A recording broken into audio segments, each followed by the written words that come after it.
Hello and welcome. Thank you for joining us today, and we have a very busy time ahead, and I hope you'll stay with us.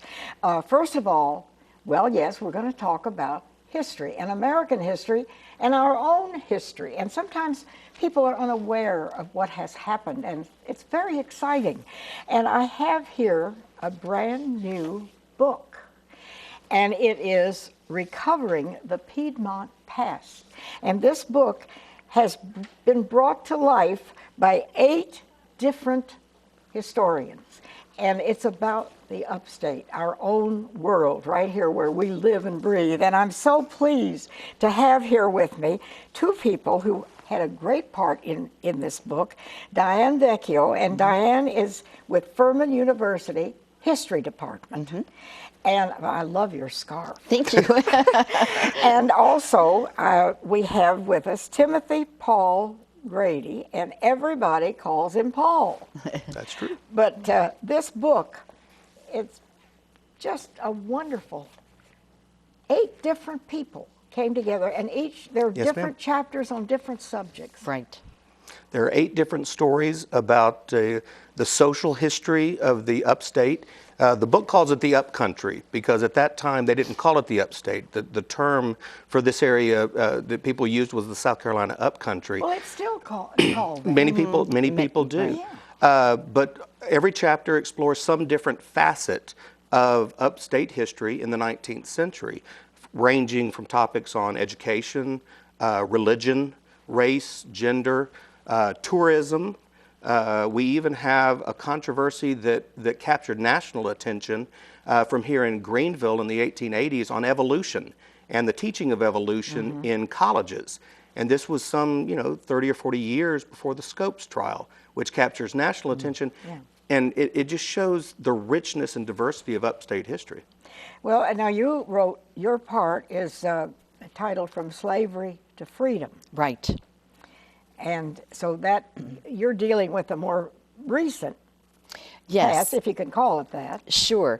I decided to write something on the African American experience in Spartanburg County because so little had been done on the Black experience, particularly during that period of time. So my chapter examines the experiences of slaves as they were freed and the adjustments they made, the transitions they made to freedom in Spartanburg County.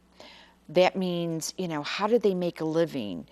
What kinds of social norms were imposed against them?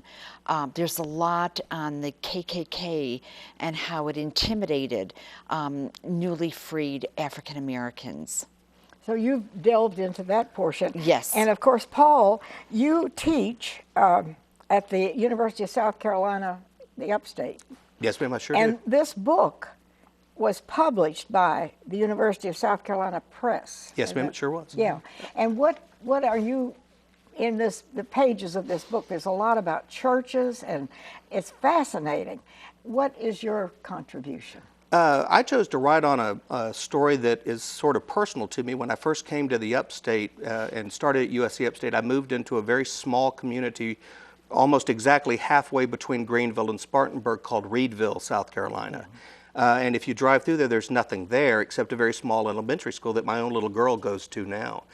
And as I drove around, I saw one of the historical markers that told of 2 schools that were the foundation of that community called the Reedville Female College and the Reedville Male Academy that had been founded in the middle of the 1800s by a minister of Nazareth Presbyterian Church named Robert Reed.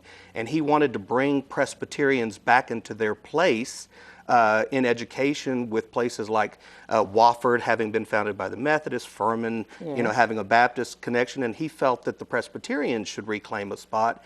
And those schools were his dream. So I talk about the story of the schools, their eventual demise and merging with the beginnings of the Spartanburg public school system, and sort of try to recapture a story that if you go there now, there's not a whole lot left of those institutions. And there are some pictures in here, wonderful pictures of things that no longer exist, but nice buildings and things that used to be. Yes, ma'am. A lot of the authors were able to find images of buildings, people, digging through the archives of various historical societies and libraries around the upstate.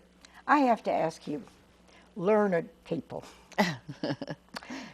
why is history important? I'll let Oh you my start. gosh. I don't think we can know who we are as a people and where we're going as a nation if we don't understand our history. That's right. Past does matter. Absolutely. Oh, absolutely. It's also us as a community of people. History can be an individualized experience, but what we found in this and what we really tried to concentrate on was bringing the experiences of communities back and using those communities in the region of the upstate to really illustrate and enrich how we understand the history of the state, the history of the South as a whole, and the history of the nation. And we especially wanted to make sure that the history of the upstate got the attention it deserved, because anybody that knows anything about it, I was telling you earlier, if you look at the history of South Carolina, it starts in Charleston, it ends in Columbia, and it seems like the upstate or the upcountry never even existed outside of a few pioneers that really showed the way, and we want to correct that with It's this a book. rich history, Yes, Yes, ma'am, it absolutely. is. and it covers a variety of subject matter. Yes, ma'am. There are thousands of stories around the upstate that still have yet to be explored. Now, the good thing is this start has been so promising that there is a second volume already on the way, That's and marvelous. we have the potential to continue this for the foreseeable future. So now this book is available now on Amazon, Barnes & Noble. There's a picture of the cover on your screen, and it's just fascinating. And the pictures are in here. It took a lot of research to push this all into one cover. It was a 3.5-year project. I'll bet. It takes a lot of time to dig into the archives, to Well, do how the did work. 8 different historians come together? Well, I came up with the idea simply because I was interested in Reedville. And what happened was, as I was digging into the story, a couple of my colleagues at USC Upstate began to chime in when I would pipe across the hall, "Wow, look at this that I found," or "Look at this," or "Look at this." And they said, "I've lived here for a long time. I've always wanted to look at that, and I've always wanted to look at that."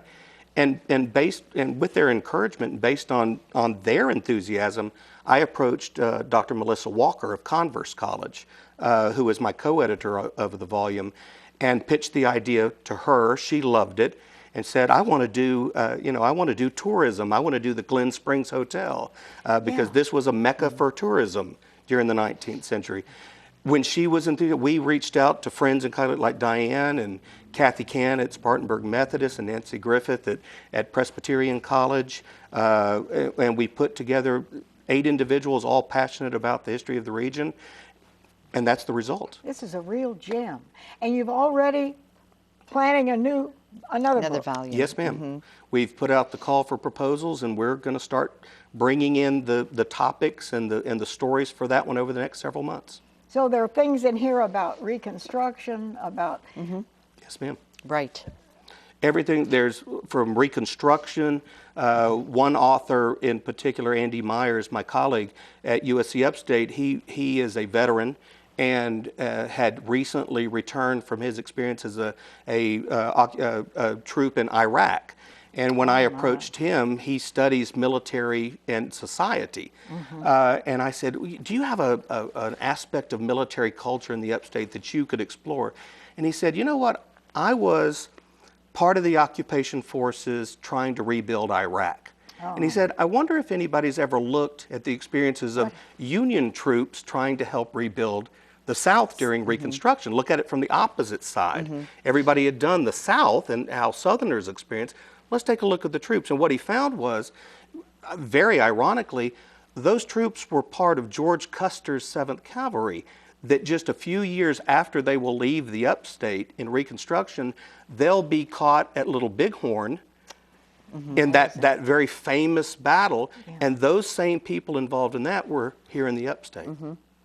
And interestingly, the 7th Cavalry was also involved in holding the hearings Right. about the Ku Klux Klan. And they were sent here, in addition to reconstructing South Carolina, to really get control of the violent activities of the Klan, which a lot of people don't realize how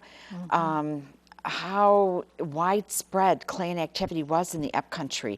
They were particularly strong in Pickens County, in Oconee and Spartanburg County. So the 7th Cavalry was also responsible for holding all of the hearings from people who had been violently attacked by the Klan. So it's a wealth of history from all different points of view. It isn't just one person's Absolutely. idea. No. And I think that makes it even more valuable. That's right. We wanted to find what we called in the subtitle unexplored moments. Those moments of history that maybe hadn't been forgotten, but really hadn't been explored the way we thought they should, hadn't been given the attention that we thought they should. And what we're hoping is that over the next several years, we can keep bringing these things to light. And one additional thing, we're already exploring ways to find a way to bring this into the classrooms, into the public schools. Good for you. Using SCETV so we can connect our kids to their communities and thus their history. Yeah. Yeah. So it's very important. And this book, this is brand new. You can also get it at the gift shop at the Upstate Upcountry History Museum. Right. Yeah, and so, but if you haven't found it, it's available Amazon, Barnes and Noble, Barnes and Noble, and if pretty much you any don't see books. it, you can ask for it. Yes, ma'am. Recovering the Piedmont Past, and it's well worth anyone's time and effort. And I think it's a joy. And I thank you both for coming. Thank you. Thank you, Keep the ma'am. good work Thank you up. for the Okay, opportunity. we'll be right back.